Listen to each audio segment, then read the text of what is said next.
Did I ever tell you guys about the time that I was nearly drafted to play in the NFL? I was this close, except I could have made it, but I'd never played professional football before.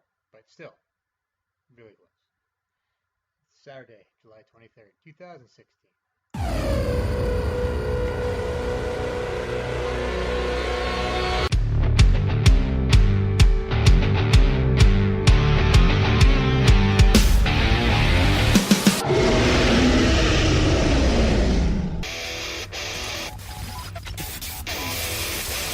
This is not a test. This is the Wrestling News Experience.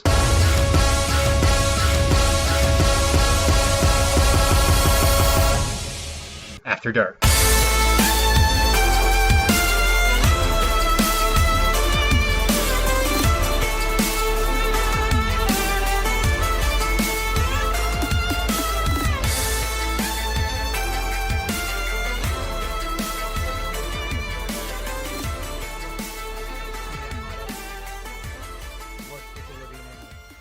This neck of the woods already know that. Hopefully it's cooler where you are, unless you don't like that. And then whatever. Of course, this podcast is broadcast live on Saturday nights. So if you happen to join us live, want to listen live, there's a chat bubble in the player. You can join our live chat, participate in the podcast, listen to it as it happens. Of course, if you don't listen to it live and you want to keep up with stuff, you can follow us on Facebook at TWNE After Dark. You can follow me on Twitter at Dave the Camel, and this podcast is, of course, available on iTunes, Stitcher, Spreaker.com, 4mania.com, and through the Wrestling to the Max podcast network. That's it, right? I got it all? Okay. Sorry, my brain is fried from playing Pokemon for 2 straight weeks, although I have gotten lots of exercise, which was not expected. Lots to talk about, whole bunch of wrestling stuff. I fortunately have not managed to finish the 3rd season of BoJack Horseman, so I have not lost all will to live yet. So let's get this done. Seriously, though, really good. You should watch BoJack Horseman, and also bring lots of alcohol. Or don't. Probably a better idea. So first, first is the draft. The WWE has split itself in twain, or in 2/3 and 1/3. Given the rules of the draft, in which Raw got the first pick every single round and completely screwed over SmackDown. Although I don't particularly entirely see it that way. In some ways, yes. In other ways, Raw did pick a lot of crap. Watching the draft, we thought that it's a good thing that Raw got 3 picks every SmackDown too, because they wasted at least 1/3 of their picks. Guys like Brock Lesnar don't need to be drafted. They drafted part-timers like Chris Jericho and nearly retired guys like The Big Show and Mark Henry all to Raw. And I understand you got to have guys to fill it out, but it really felt like Raw was getting all the part-time guys. But on the other hand, they got all the best women. They got all the best tag teams.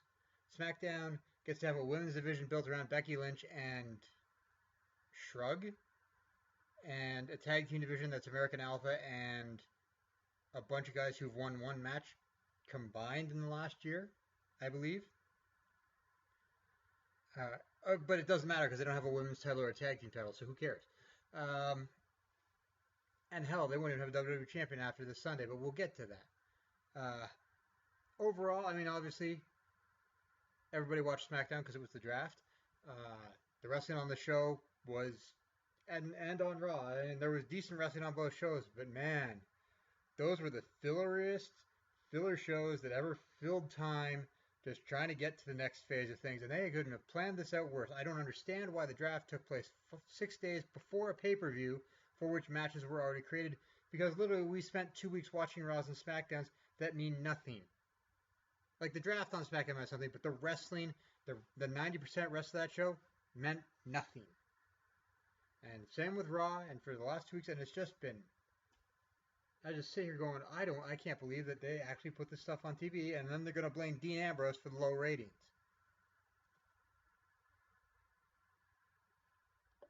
Yes. Okay. With the draft results, what we're saying, I'll clarify. SmackDown, if you look at the 5, they have 5 tag teams. Actually, technically could be 6 if Zack Ryder and Mojo Rawley get together, which I assume is the plan.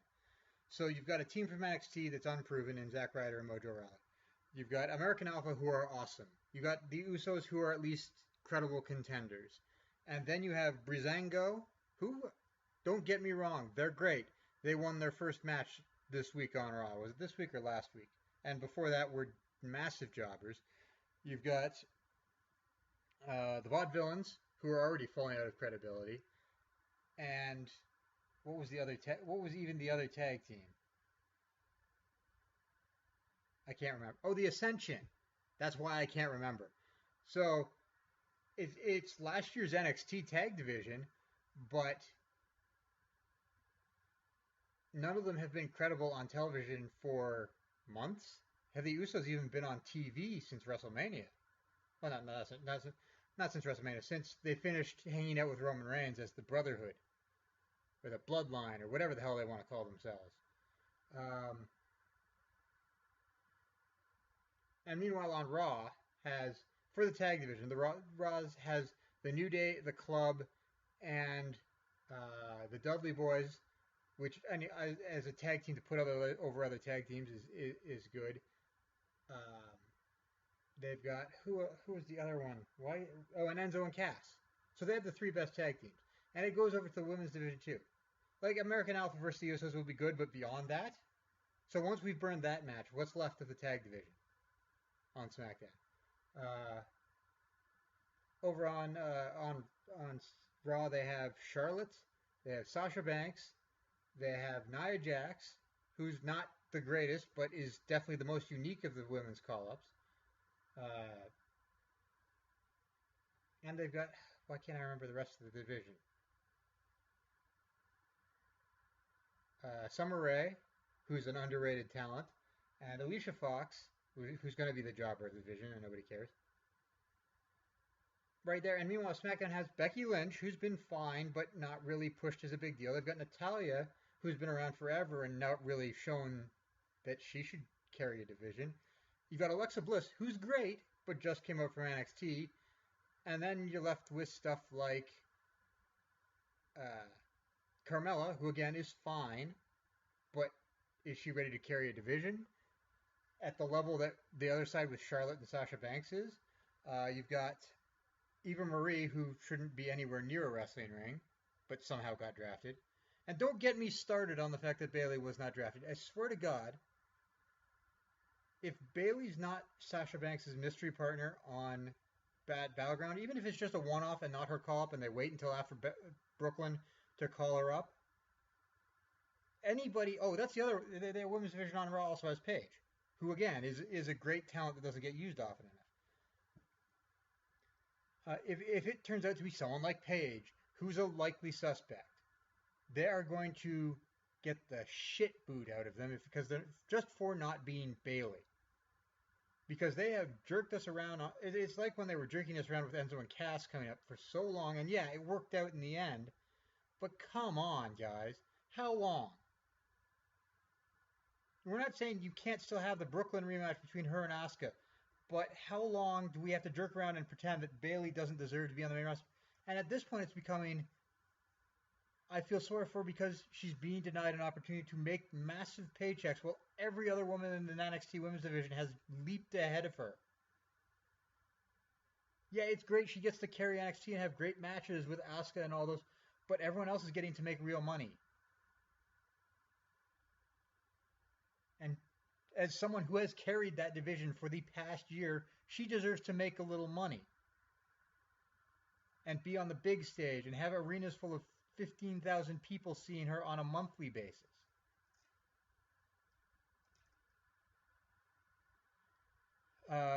Yes, from the chat, this whole draft would be easier if they explained what they're going to do with the titles. Obviously, at Battleground, some situation will come up with the world title. I think we're all expecting that. I don't think...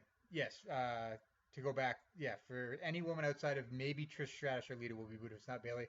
And I don't think either of them are planning to wrestle this Sunday. But yeah, obviously I think we can all see a screwy finish coming at Battleground for the world title, which will end up with Dean Ambrose still holding the title on SmackDown, and Seth Rollins most likely holding it on Raw to feud with Roman Reigns. If Roman Reigns wins the title, I mean, they could just might as well tear up the wellness policy at this point. Because that's just a joke that he gets to take 30 days off and win the title when he comes right back, even though he's definitely not coming back as a anywhere. Even if there were cheers for him when he left, getting suspended for drugs and then having WWE put it on TV that he was suspended for drugs is not going to make him more likable. In case you're interested, the drug is, although WWE does not reveal the substances that anyone tests positive for, it has been said to be Adderall, which is an ADHD drug, which people can also take recreationally. And not that I'm saying that this is true, but Adderall is also something that other professional athletes, when they test positive for PEDs, will publicly say it was Adderall in order to cover up a much worse drug. And I'm not saying that's what happened here, because it could be Adderall, but there was at one point a actually big problem in the NFL where they were saying that it was Adderall that they were getting suspended for when a bunch of guys were getting suspended for PEDs. Will Brock be hit for the same thing? Maybe, maybe not. It doesn't seem to matter because Brock Lesnar gets paid whatever. WWE is clearly so desperate to have him around that they have basically said, no, we don't care what he did. We don't care that he's failed 2 tests now, 2 different tests, both for the same substance. Will probably face a 2-year suspension from UFC and MMA, and that will close the book on that career. It doesn't matter if Brock Lesnar is hated or loved because he's the same damn thing either way. He comes in, he kicks ass, he gets paid, he leaves. He won't care if you like him or don't like him as long as there's a paycheck at the end of the day. And WWE has made it quite clear that no matter what happens, as long as he passes a drug test that passes their license, like the company's license to perform in New York, because they don't license specific wrestlers, they license the company. As long as he passes the wellness policy test at SummerSlam, as far as they're concerned, he can compete. And you be damn sure he's going to pass that test.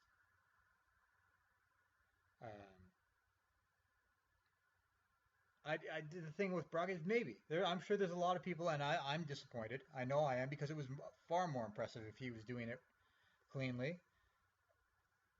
I'm not particularly surprised. Yes, he probably should be suspended because it's in the wellness policy, but WWE has loopholes. He did not fail a WWE wellness test. He failed a USADA test for UFC, which was not WWE's own internal wellness policy, which ironically is why the USADA and the New York State Athletic Commission will not suspend him as a pro wrestler. Because WWE has their own internal wellness policy. If he fails that one, he'll be suspended. Clearly, because they suspended Roman Reigns for 30 days. If Brock Lesnar fails the wellness policy, he'll be suspended. But because he has not failed the wellness policy, they won't suspend him. And I know they've fired people like Billy Gunn for less than this, but Billy Gunn is not main eventing SummerSlam. And that's the cynical bottom line of it all. Brock Lesnar has a main event match at SummerSlam, and they will put everything on the line. They will weather the questions that are going to come up about how Brock never failed a wellness test in his time in WWE, how he likely did not get tested because he's a part-time performer, how he could fail 2 tests so close to UFC and still pass at SummerSlam, and why he does not get suspended. They will brook all that just to have Brock Lesnar wrestle at SummerSlam, and then not again until the Royal Rumble at the earliest.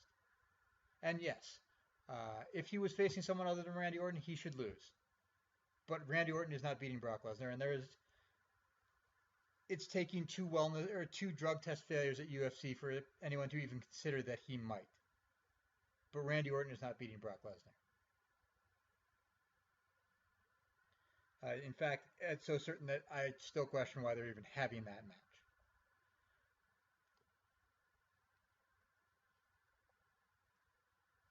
And yes, Brock's not around enough. They could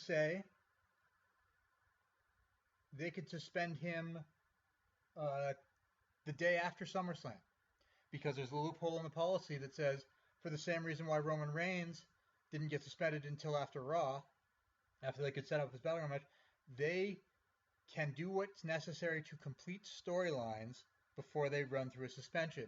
And they could justify that even if he failed the day of SummerSlam, we had to have the match because we promoted it heavily and it's a major part of the pay-per-view. And then he's suspended for however long afterwards, but it doesn't matter because he's not going to be back anyway. They suspend him 30 days the day after SummerSlam. He's not coming back for 4 months. Maybe they will. It doesn't matter at this point. They're third test in. Everybody already knows Brock has failed drug tests. It's not going to make WWE look better. But yeah, they will duck a lot. If they do that, they'll duck a lot of questions. That they probably shouldn't, but they will.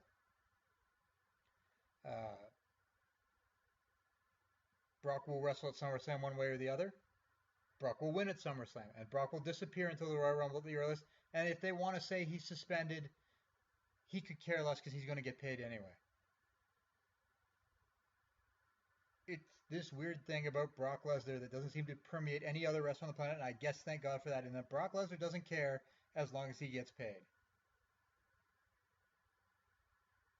On one hand, actually, that's kind of, maybe there'd be less egos if everyone just cared about getting paid. But I'm not saying he's a good guy. I'm not saying he's a bad guy. I'm saying he's the guy who's main eventing SummerSlam, and he's going to do that regardless of how many UFC drug tests he fails. Whether that's a good idea or not. I don't think dropping him to 7th in the draft will affect him at all because, again, Brock doesn't give a shit.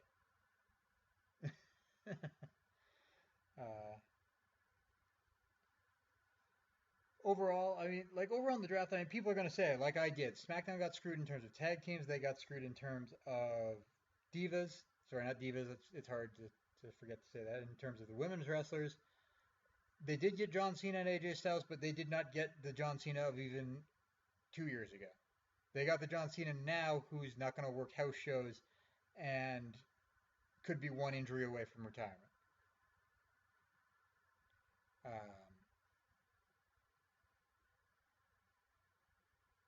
It's hard. We're gonna have to see what happens. At this point, my only concern is that the SmackDown roster seems incredibly thin, and the Raw roster seems both incredibly old and incredibly part-time. Did you know, if you look at the list, the number two babyface on Raw is probably Sami Zayn, if we're assuming that Roman Reigns is the number one babyface, and obviously exclude Brock Lesnar from the equation because he doesn't really show up anyway. And over on SmackDown, Raw was very heel heavy in the draft, and SmackDown was very face heavy.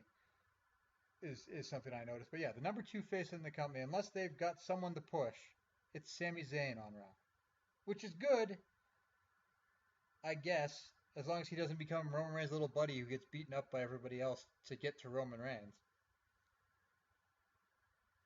Maybe Cesaro gets a push out of his incredible quote-unquote shoot promo from the post-draft. I have news. If you think that was a shoot, you are incorrect. Perhaps it was a little less scripted, but there's no way that it goes on television, even on the WWE Network, and on all their social media platforms as a video that was released the day after, if it's real.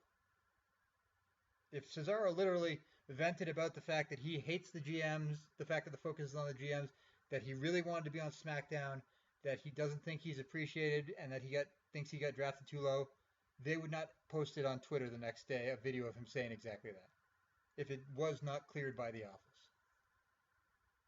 We had Booker T on the networks openly addressing the fact that Roman Reigns was booed and the Usos were booed along with it when they got drafted. It was a little looser on the network, but nothing appeared on there that somebody didn't sign off on.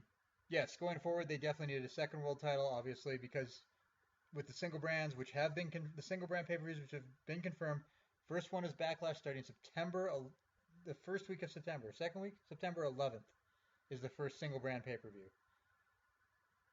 They got to have 2 world titles because they got to have 2 world titles, 2 tag titles, 2 women's titles, because there is no way that you can build storylines and expect a champ to work both shows and 2 pay-per-views a month. It just doesn't work.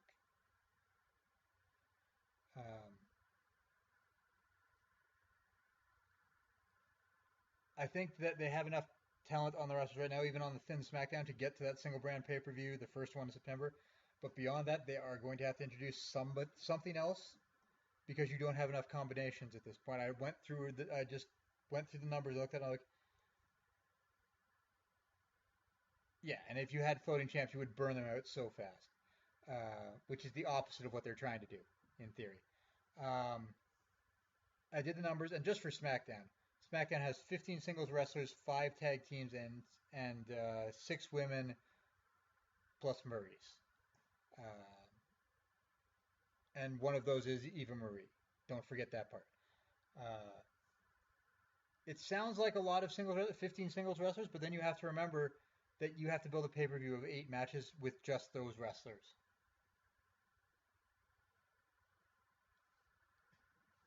Which was the problem I ran back in the single brand pay-per-views the first time, was that you just don't have enough people.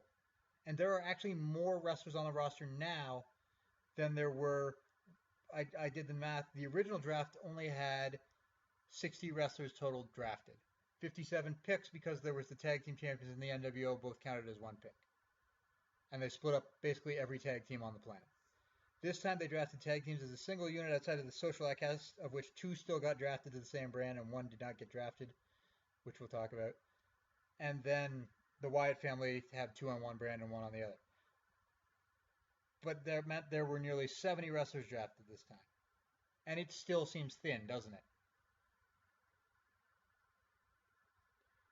I remember some of those single brand pay-per-views. They were pretty dire. You had guys like Mordecai getting feature matches on pay-per-view.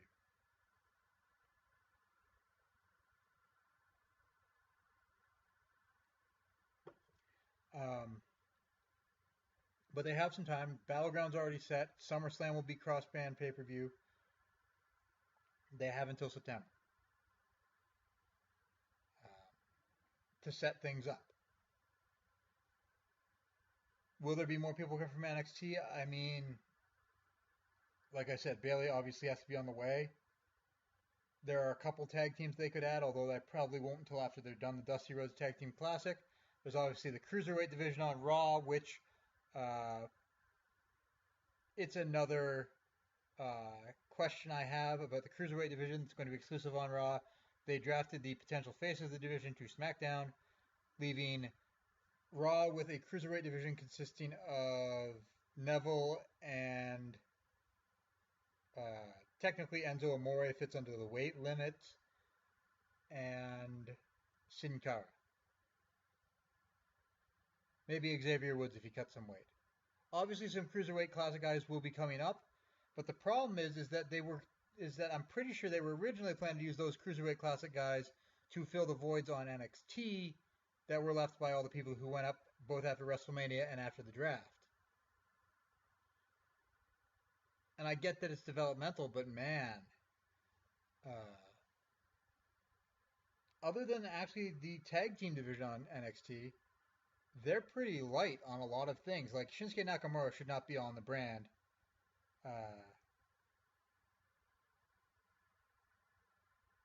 By the end of a few months from now, if Nakamura is not on the main roster by the Royal Rumble at the latest, then they've decided they just hate money. Sami Zayn and Baylor too. Yes, Sami Zayn, actually no. Sami Zayn is listed at 209. He's too heavy for the Cruiserweight Classic. Finn Balor technically could be a Cruiserweight, which makes absolutely no sense because they did not draft him 5th overall to be a Cruiserweight. They drafted him 5th overall to reunite with the club and run like hell. There's no way. I mean, yes, Finn Balor is 190 pounds. He could fit into a Cruiserweight division. He will not wrestle in the Cruiserweight division.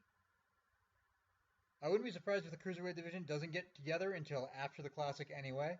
Maybe they'll think at some point, well, maybe we should just back off on that for a while and maybe not do it at all. I don't know. I don't think we'll see a Cruiserweight title belt introduced this Monday on Raw. Let's put it that way.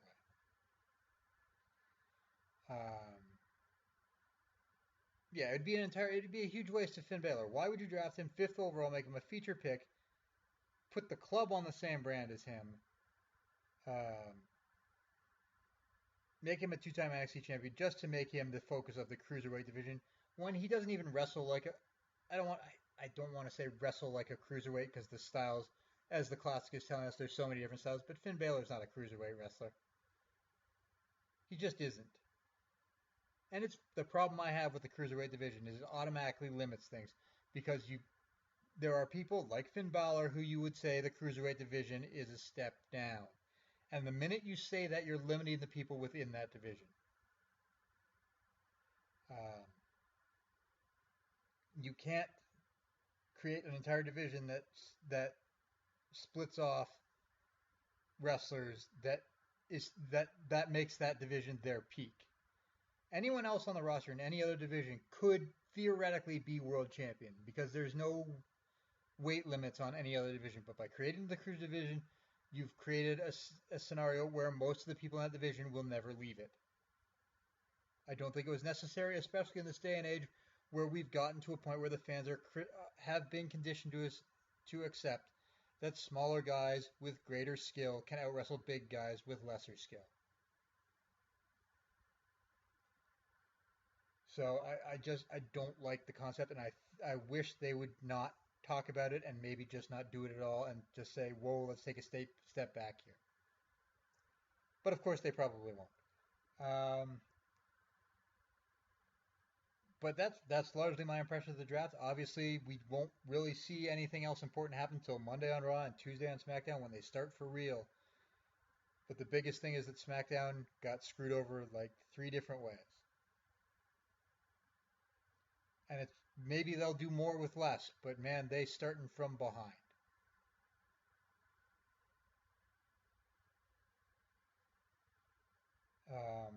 Yes, NXT is definitely their tag division's okay. The main event, Joe and Nakamura will carry it for a bit, and probably Aries. But yeah, the women's division is now basically empty. It's Bayley and Asuka and a bunch of people who haven't been on television. And Bayley shouldn't be there. Now, obviously, that gives them a chance to refresh the division, and that's okay. Again, it is NXT. That is its purpose. But we might be in for one of those long, like a harsh transition period where suddenly we don't have the best women's wrestlers in the world on NXT. But it's my understanding that the wrestlers like Athena, this Nikki Glencross, who is like the most Scottish wrestler I've ever seen, and even Peyton Royce and Billie Kay are accomplished wrestlers, so it's not like they're starting from zero, but they need to get some of them on TV.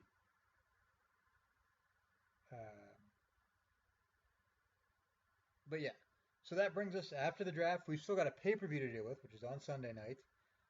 Bunch of matches on them, none of which really matter at this point because you look at the U.S. and Intercontinental the Intercontinental matches, and either the champions will retain both, or the challengers will win both. And I don't see both of Zack Ryder and Darren Young winning titles in one night. Like, the world would end. But because of the way the draft turned out, either they both have to win and the titles will switch brands, or they both have to lose. And given that the champions are currently Rusev and The Miz, I'm going for retentions.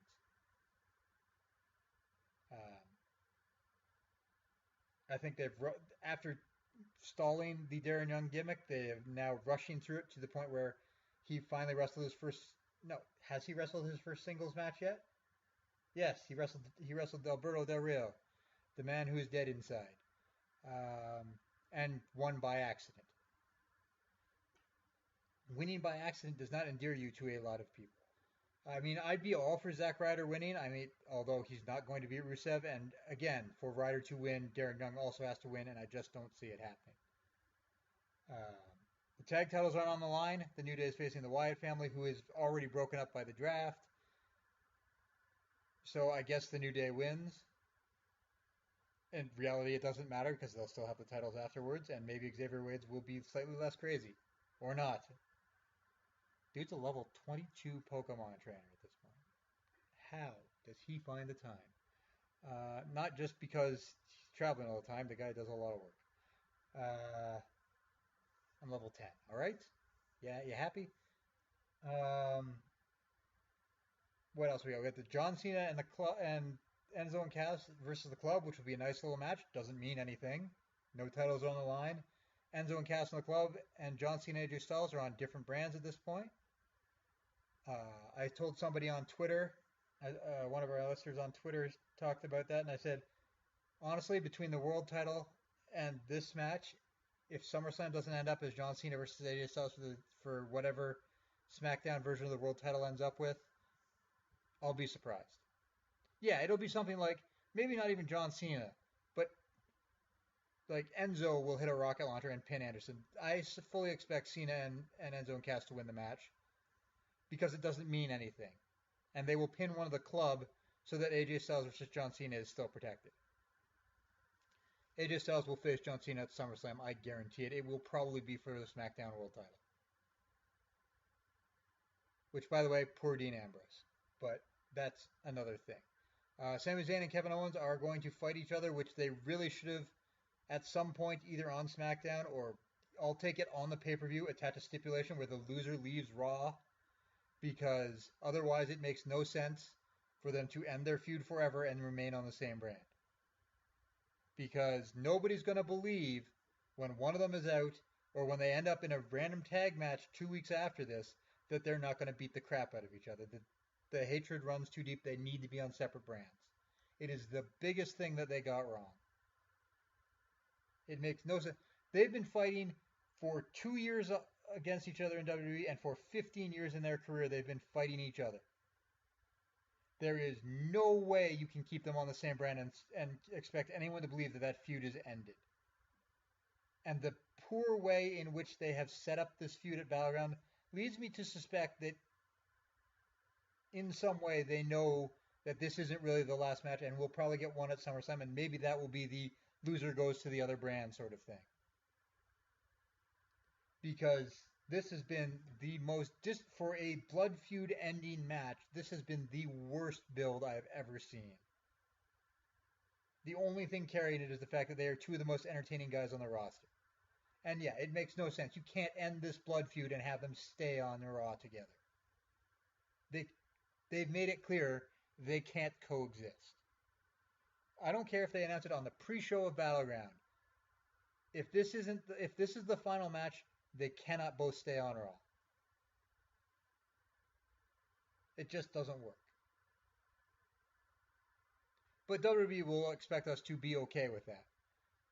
If they go to some sort of inconclusive finish where they beat the shit out of each other around an arena and they just throw the match out and they have to have a final thing at SummerSlam and that leads to someone leaving, fine. At least they'll get a big SummerSlam match out of it. But if the idea is, no, one of them's going to beat the other and then they're just going to coexist for the rest of their lives but not fight each other, nobody is going to buy it.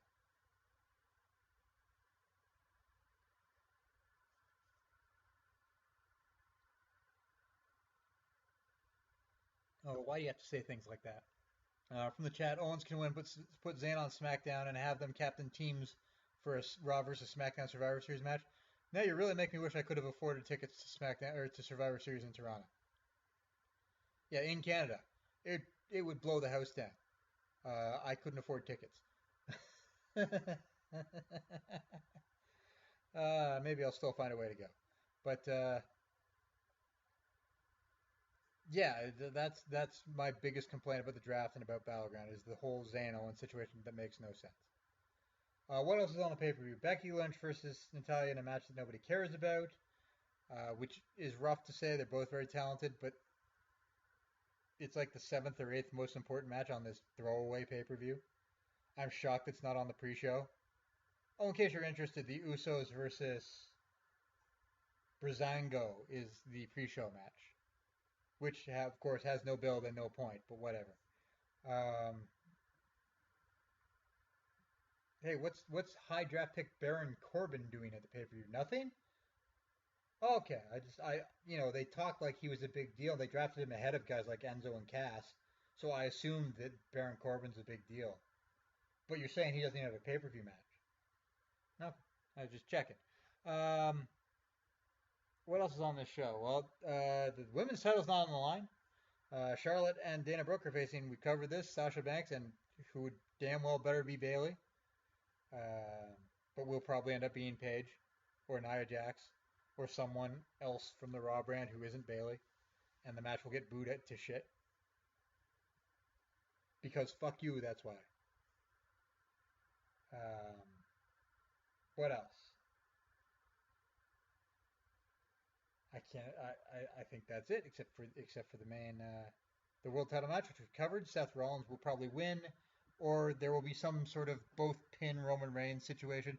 I swear to God, if Roman Reigns wins the world title this Sunday, I will complain heartily on the internet because what am I supposed to do? Oh wait, I have a public forum for that, don't I? Right. Um, Not just this podcast. I also, this is my day job. Yeah,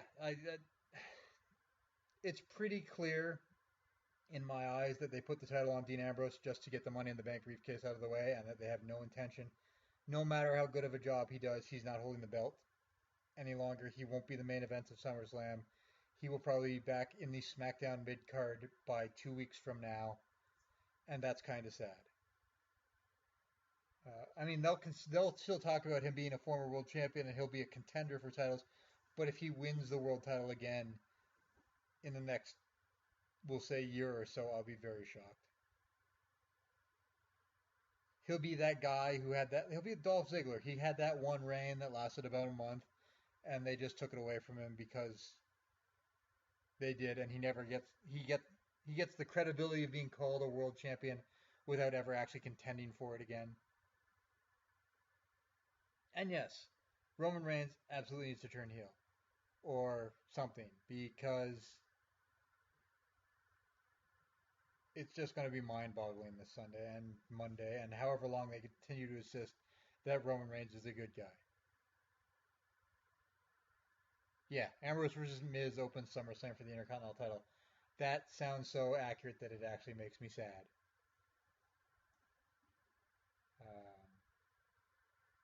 I think it'd be sad. The only sadder thing would be that if that doesn't happen, and maybe Ambrose doesn't even show up on the pay-per-view.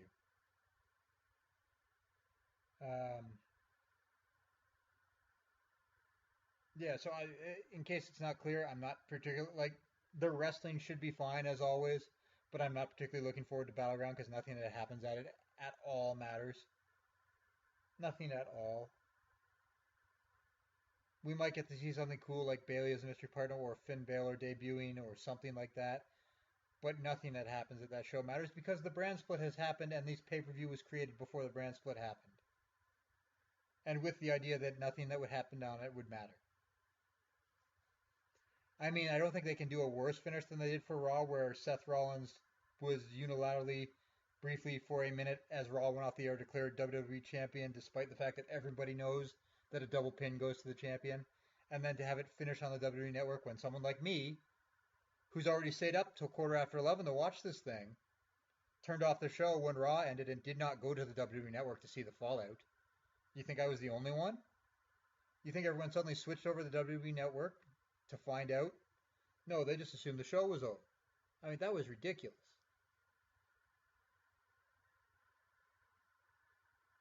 So I imagine there were people who watched SmackDown the next night who were confused why Dean Ambrose was still WWE champion.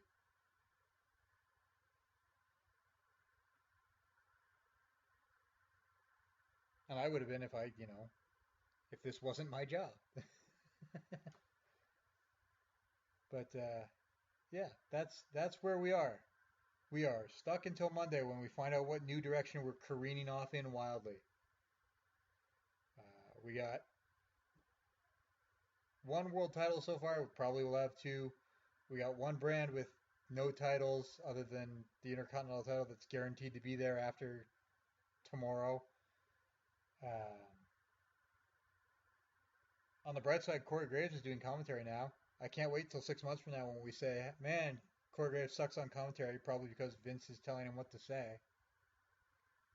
Like, do people just forget that when JBL was on SmackDown, where Vince doesn't talk at people's ear, and he was paired with Michael Cole, they were kind of pretty good because JBL is actually not that bad of an announcer.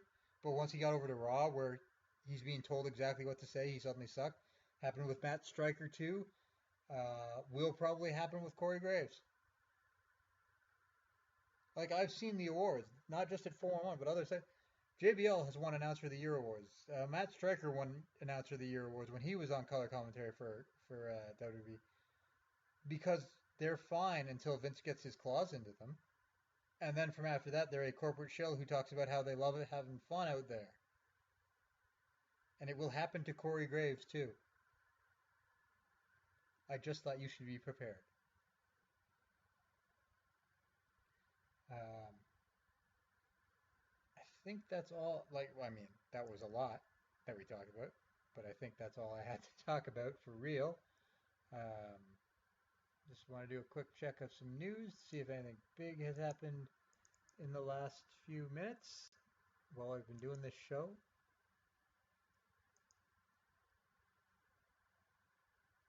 I don't think so. I don't think I've missed anything.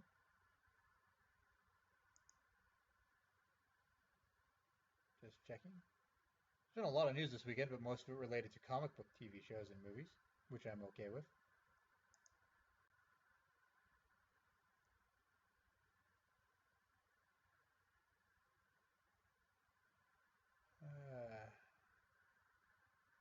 Where's my phone? Oh, maybe I'm a little quiet. Huh. I am a little far away from the microphone, so that's probably part of it.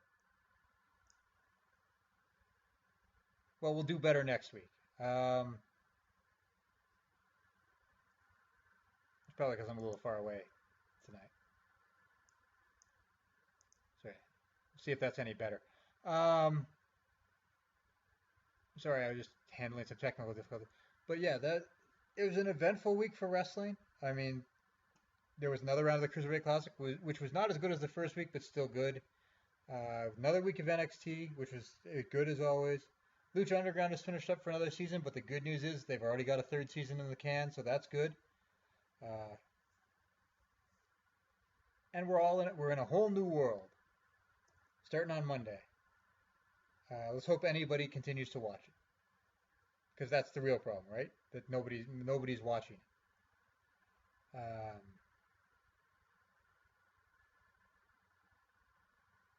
I don't know. I don't know what to expect. I guess that's a good thing, but at the same time, unless they've been saving storylines for after the draft happens, I don't know. I don't know what to think.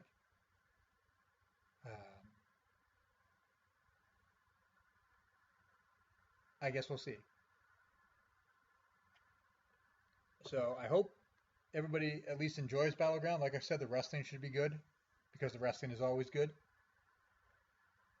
I hope that they put on a good show. I hope that this new era actually changes things around somehow. I don't know how, but I hope it does. I hope we enter a new golden age of wrestling. You'll just excuse me if I'm a little cynical about that actually being true.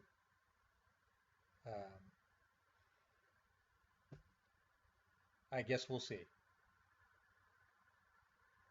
For other things, for housekeeping purposes, not housekeeping, but other things we can talk about. Like I said, BoJack Horseman season 3 came out on Friday, and I've already watched most of it. And I will say unreservedly that you should. I haven't seen Stranger Things yet. That's next on the list. At what point does Netflix just make all TV again? I don't know. And video games, I've been playing Pokemon Go, which is good because I've been getting out there. I've been getting my exercise. I feel better about myself, spending time outside. I'd like to think I'm in better shape than I was before I started this, even though probably not that much, like incremental. But it makes me feel good. So no matter what the game is, if you feel good about it, it's getting people active, it's getting people out there, it's getting people to socialize. So I am all in favor of Pokemon Go.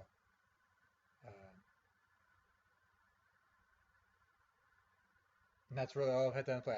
I play World of Warcraft because I'm getting ready for the expansion. That's about it. So we're getting late here. Got a pay-per-view in just under 20 hours. So I'll be watching. Of course, if you want to find out anything I think about the pay-per-view, you can wait till the podcast next week. Or, of course, my day job is at Goliath.com, where I write every day for an entertainment website. I cover all the wrestling, all the wrestling. So anything on there is probably my opinion. I've done some stuff on the draft, and I did a mock draft last week, and all of it's done really well on the website. People tell me it's really good stuff, so I appreciate that. But if you want to support my day job, that's where you go, to Goliath.com. We have a mobile app, I think, which has no next buttons. The desktop version does, though. We had people swear at us over that. Other than that, of course, this podcast can be found on a weekly basis on iTunes, Stitcher, Spreaker.com, and PhoneMe.com, and the Wrestling to the Max podcast network, which is also on Facebook. You can follow us on our Facebook group at TWNE After Dark. You can follow me on Twitter at Dave the Camel. If you want to follow me on World of Warcraft, you'll have to get in touch with me another way. But so that's about it. We'll see you after Battleground and after the first Raws and SmackDowns of the new era. We'll figure out where we go from here. So thanks everyone for the chat. Thanks everyone for listening. We'll see you next week. Have a good one. Always be a fan.